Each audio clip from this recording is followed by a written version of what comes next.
How's it going, everybody, and welcome to the latest episode of Schmoedown Central. I'm your host, Brad Thomas, breaking down the week that was in the movie trivia Schmoedown.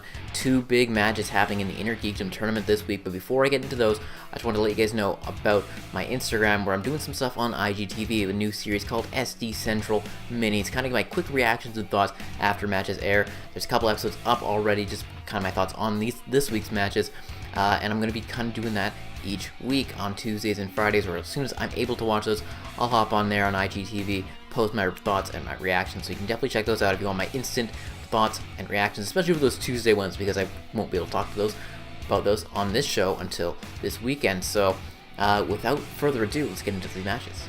So on Tuesday, we had Coy Jandreau taking on Knopic. Mara making her debut, looking to make a name for herself in the Innergeekdom League. Meanwhile, Coy Jandreau, he comes in with the 1-2 record, looking to improve and get back to 500. And in round number 1, Mara was off to a hot start, meanwhile Coy was off to a slower start. Mara was making a name for herself, answering multiple questions correct, meanwhile Coy unfortunately only able to answer 3 out of 10 questions in round number 1. Mara, on the other hand, she answered 8 out of 10 correct. This giving her a 5-point lead heading into round 2. And Coy, looking to make up some ground in the second round, spins the category of DC movies. Could be a potential strength for him, but he actually only goes 2 for 5, getting a possible 2 out of 10 points. Not the type of round you want to play when you're trying to catch up. He also jumped the gun on the first question about Coast City and said Capital City, but there was luckily no steal. But there were steals on question number 3, which resulted in 1 point going the other way, and another 1-point steal on question number 5. This gave Mara a 10-5 lead midway through round 2, and Mara was up in the second round, spinning the category of Star Trek movies, and she decides to stick with it. She does have that lead to play with, so she can take a risk on one of the potential lesser known categories. And she only goes 2 for 5, gets possible 4 to 10 points, and she also did give up a 1-point steal on question number 4. It was a risky move to go with Star Trek, but Star Trek being one of the tougher categories, she did hold her own. This gave Mara a 14-6 lead through round 2. And in round number 3, Coy needed to get back in the game, and with question number 1 in the category of Who Said It, he could not find the correct answer. Question number 2 had the category of Star Wars movies. He finds the correct answer there to stay alive, but he needed to hit his third and final question, and that came in the category of The Hobbit. Not a big strength of Coy's, and unfortunately can't get that correct answer as Mara wins it 14-9 via TKO. With the win, Mara improves to 1-0 with the 1 knockout. Coy unfortunately falling to 1-3. Mara, she goes 10 for 15 for questions she was asked for 67%. Meanwhile, Coy, for questions he was asked, goes 6 for 18 for 33%. Coy just having a rough go in the Innergeekdom League. You can see he's got that knowledge up there, but just can't get the answers out. Meanwhile, Mara, she made a name for herself. Not the most amazing game ever, but what she knew well, and she knew with certainty. So again, just a tough break for Coy. He's got those answers up there, just can't get those wins and get those numbers up and the answers out there. It's just unfortunate for him, because I think he's got the talent for it. And he does have the one victory, of course. Just can't quite capitalize on some of those chances. As for Mara, again, I'm not willing to call her the crazy superstar that some people are touting her as. She did get 67%, but again, she did take a chance in that second round. But what she knows well, and she's become a favorite of mine in just to watch, just with her personality and whatnot. So I'm looking forward to see what kind of damage she can do in the Innergeekdom League. And of course, Mike Kalinowski, he's looking at that as well, and it's interesting to see, is Kalinowski wanting to, like, if you see him walking in the interview, is he wanting to maybe, like, recruit her for the corruption brand and whatnot? I'm not too sure what his motivations and his plans are, what he has with that, of course, and all that. And of course, he confronts her and just wants to thank you for kind of bringing her into the league. So it doesn't look like they're going to join forces anytime soon, but who knows, stranger things have happened, of course, and big things could go down, potentially at the Classic Collision, where we do have an Innergeekdom match there with Rachel taking on Zipper there. So it'll be an exciting collision and an exciting tournament going forward, and one more match in the tournament happened on Friday, so let's break that one down. So on Friday, we had Donica taking on Sean Gerber. Gerber, of course, coming in last minute, making his debut, replacing Robert Meyer Burnett. Meanwhile, Donica comes in with the 2-1 record, that only loss coming to the champ himself, Jason Inman. And in round number 1, there was a slow start for Sean, missing the first couple ones while Mark got those, but he did manage to keep pace with them for the rest of the round, with Mark answering 7 out of 10 correct and Sean answering 5 out of 10 correct, keeping that 2-point gap heading into round number 2. And in that second round, Sean was up first. His first spins the Heroes category, which could be a broad category. So he decides to spin again, and unfortunately gets stuck with the dreaded Star Trek category. Not one of Sean's strengths, so he goes multiple choice for a bunch of these and manages to get 2 questions correct. It's possible 3 out of 10 points. There was a 1-point steal on the first question and another 1-point steal on question number 4. But Sean did end the round with a bang, getting the big guess on question number 5, getting the full 2 points and making it 9-8 for Mark midway through round 2.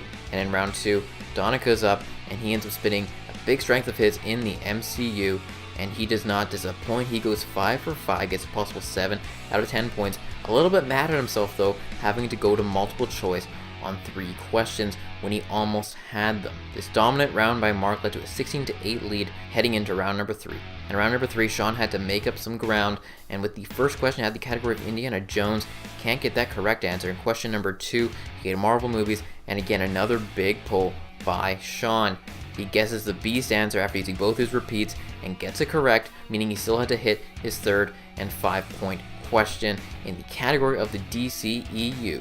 And with that question though, it was a tough one from the Wonder Woman film, and he can't get the name of the soldier, and unfortunately loses the match as Donica wins it 16-11 via TKO. So with the victory, Mark improves to 3-1 with 1 knockout. Meanwhile, Sean, he now falls to 0-1. Donica, of course, goes 12 for 15 for questions he was asked for, 80%. Meanwhile, Sean, he goes 8 for 18 for 44%. So with the victory, Mark Donica's going to go on to play Mike Kalinowski, Mr. Corruption himself, and it'll be very interesting to see how that match shapes up, how it goes down. As for Sean Gerber, just an unfortunate loss for him. He wants to still compete in the Innergeekdom, still compete in teams. He's going to study up on that Star Trek and keep moving forward. But yeah, the big story is Donica playing Kalinowski. It should be a very heated, entertaining match because 2 big personalities going head to head with the Lions and of course being involved as well. It should be very exciting, and I can't wait to see what happens there. And then of course at the end of this match, we see Dan Murrell and Jeff Snyder have a little conversation.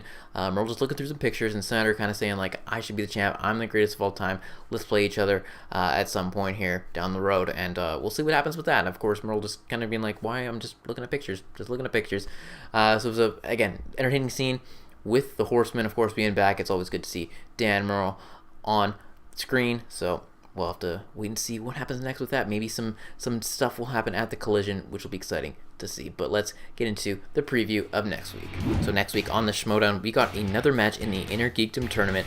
Rosie Knight taking on Keaton Markey. Keaton, of course, made her debut in one of the Fatal 5-Ways, a big strong suit of hers in Harry Potter. Rosie Knight, the unknown, probably a Star Wars type of person though. It should be an exciting match nonetheless. And then we got a doubleheader happening on Friday, one of those being the Patreon match with Kind of Funny taking on Funhouse. Of course, Nick Scarpino involved in the Kind of Funny team, so we've seen him compete before, but the other ones are complete unknowns and should be an enjoyable match. And the main event for Friday, Ben the Boss Bateman taking on Scott Mance. This one is sure to be filled with a ton of energy.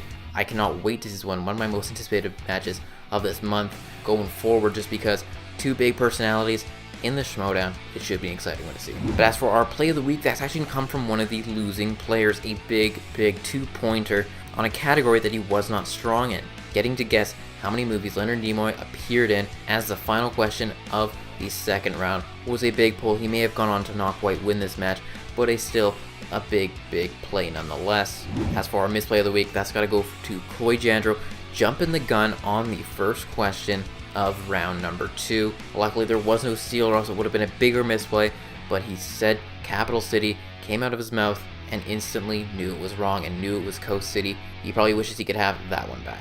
But our player of the week, it's got to be, maybe surprising some of you, it's got to be Mark Donica. He goes 12 for 15 for questions he was asked, and that is an impressive stat. He only gets 1 less question than Mara did in round number 1, but he did go 5 for 5 navigating that MCU round. Sure, he could have had maybe a couple 2-pointers, but overall, on the whole, he did play a little bit of a better game because Mara's second round in Star Trek. This isn't to say I don't think Mara could potentially beat Donica though, but this week I think the star was Mark Donica.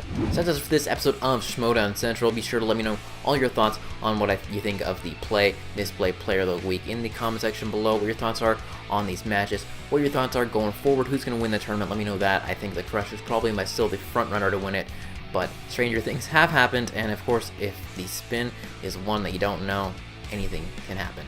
And again, remember to follow me on Instagram, on IGTV, at Schmoedown Central. Just check out all my SD Central minis. Those little episodes coming out Tuesdays and Fridays, so be sure to check those ones out. And of course, follow me on Twitter at Schmoedown Central or at 94BradThomas, and to keep up to date with everything going on in the world of Schmoedown Central. I'll also tweet out those IGTV videos on the Schmoedown Central Twitter, so again, check those ones out as well. And that is it for this week on Schmoedown Central. Again, I'm your host, Brad Thomas, and until next time, I will talk to you guys all later.